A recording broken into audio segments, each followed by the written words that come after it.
आदाब, नमस्कार। मैं हूं आपके साथ अलीशा हैदर नकवी और आप सभी का अभिवादन है टीएनपी इंडिया पर। बता दें कि ईद करीब है और इस मौके पर मोदी सरकार ने जरूरतमंद मुसलमानों को ईदी देने का फैसला किया है। जी हां, बीजेपी ने सौगाते मोदी अभियान शुरू किया है, जिसके तहत 32 लाख वंचित मुसलमानों को खास किट दी जा रही है। इन किट्स में कपड़े, खाने पीने का सामान शामिल है, जिससे गरीब तबके के लोग खुशी से ईद मना सके। बीजेपी का दावा है कि ये पहल बिना किसी भेदभाव के समाज में हर तबके तक मदद पहुंचाने की नीति का हिस्सा है। लेकिन इस ईदी को लेकर राजनीति भी तेज हो गई है। विपक्ष इसे चुनावी रणनीति बता रहा है और बीजेपी पर अल्पसंख्यकों को लुभाने का आरोप लगता रहा है। अब सवाल यह है कि ये पहल सच में जरूरतमंदों के लिए है या फिर इसके पीछे चुनावी गणित छिपा हुआ है। दरअसल बीजेपी ने मंगलवार को सौगाते मोदी अभियान की शुरुआत की है, जिसके तहत देश भर में 32 लाख जरूरतमंद मुसलमानों को ईद के लिए एक खास किट बनाकर दी जाएगी। इस अभियान से भाजपा अल्पसंख्यक मोर्चा द्वारा चलाया जा रहा है, जिसमें 32,000 मस्जिदों के माध्यम से जरूरतमंद लोगों को ये किट पहुंचाई जाएगी। हर मस्जिद में 100 लोगों को ये सहायता जो है वो दी जाएगी। इसी के साथ आपको बता दें कि इस किट में खाने पीने और पहनने के सामान शामिल है, जैसे महिलाओं के लिए सूट, पुरुषों के लिए कुर्ता पैजामा, चावल, दाल, चीनी, सरसों का तेल, सेवई, मेवे, खजूर। प्रत्येक किट की जो कीमत है वो बताई जा रही है कि 600 रुपए की एक किट की लागत है। इस अभियान को Ramzan, Eid, good Friday, Easter और नौरोज जैसे त्योहारों के अवसर पर जो है वो चलाया जाएगा।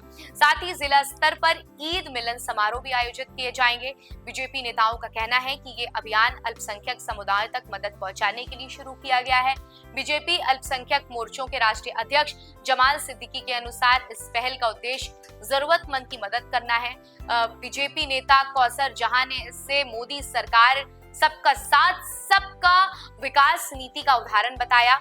वहीं पूर्व केंद्रीय मंत्री मुख्तार अब्बास नकवी ने कहा कि मोदी सरकार की योजनाएं सिर्फ वोटों के लिए नहीं बल्कि समाज के अंतिम व्यक्ति तक मदद पहुंचाने के लिए है। केंद्रीय मंत्री चिराग पासवान ने भी इसे एक सकारात्मक पहल बताया और कहा कि बीजेपी सरकार सभी समुदाय के विकास के लिए काम कर रही है।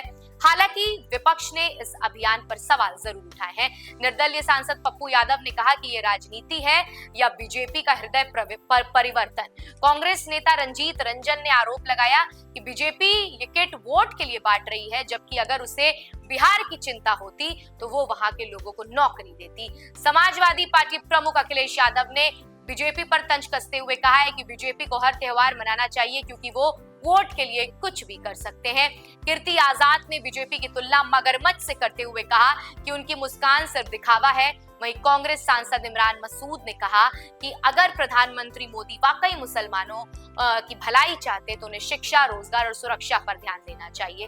बीजेपी इस अभियान को जरूरतमंदों की मदद के रूप में पेश कर रही है, जबकि विपक्ष इसे चुनावी रणनीति बता रहा है। अब देखना यह होगा कि इस पहल का जनता पर क्या असर पड़ता है और क्या ये सच में गरीबों की मददगार साबित होती है या सिर्फ एक राजनीतिक कदम बनकर रह जाती है। अगर अक्सर बीजेपी पर अल्पसंख्यकों के खिलाफ राजनीति करने वाली पार्टियों के रूप में पेश किया जाता है, राजनीतिक मंचों से लेकर सामाजिक चर्चाओं तक ये धारणा बनाई जाती है कि बीजेपी की नीतियां और विचारधारा मुसलमान विरोधी है। लेकिन अब सौगाते मोदी अभियान के जरिए बीजेपी की एक अलग तस्वीर दिखाने की कोशिश कर रही है।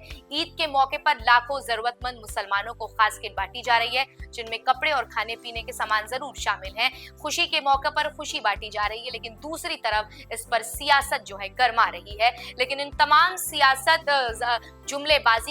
जुमलेबाजी के बीच भाजपा का दावा है कि ये पहल किसी भी भेदभाव के बगैर समाज के हर तबके तक मदद पहुंचाने का संकल्प का हिस्सा है। लेकिन सवाल अब भी यहाँ पर ये उठता है कि वाकई ये अल्पसंख्यकों की मदद पहुंचाने की मंशा से शुरू हुई है या इसके पीछे कोई चुनावी रणनीति है, क्योंकि विपक्ष इसे भुनाने की पूरी तरीके से कोशिश कर रहा है। विपक्ष कह रहा है कि छवि सुधारने के प्रयास जो है भारतीय जनता पार्टी कर रही है, खासकर बिहार चुनाव के मद्देनजर कांग्रेस से लेकर समाजवादी पार्टी तक के नेताओं ने इस पर सवाल खड़े किए हैं और इसे वोट के सौदे की संज्ञा दी है। ऐसे में क्या बीजेपी की ये पहल उसकी नीतियों में बदलाव का संकेत है या फिर सिर्फ एक राजनीतिक कदम है? आपकी इस पूरी वीडियो पर और इस पूरी खबर पर क्या राय है, हमें कमेंट सेक्शन में लिखकर जरूर बताइएगा, क्योंकि आपकी राय हमारे लिए बेहद खास है। और ऐसे ही तमाम अहम खबरों से जुड़े रहने के लिए देखते रहिए डीएनपी इंडिया, हर खबर भरोसे के साथ।